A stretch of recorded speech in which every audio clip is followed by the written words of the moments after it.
When installing conductors in a single conduit, three conditions may exist. Firstly, the conduit contains more than three current-carrying conductors that are not part of a multi-conductor cable or raceway. Refer to 310.15b and 310.16. In this case, derate individual conductor ampacities by 80% and use only one conduit or raceway size. Secondly, the conduit contains more than three current-carrying conductors that are part of a multi-conductor cable or raceway. Refer to 310.15b and 310.16.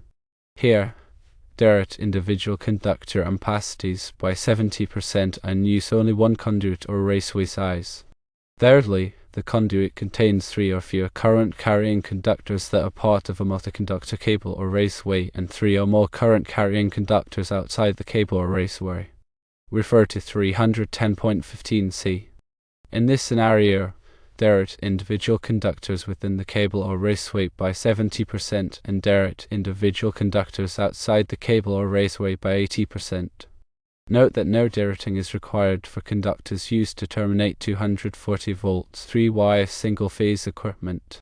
However, the use of Romex, which is type NM cable, in PVC conduit is generally prohibited by Article 310 due to the listing of the cable.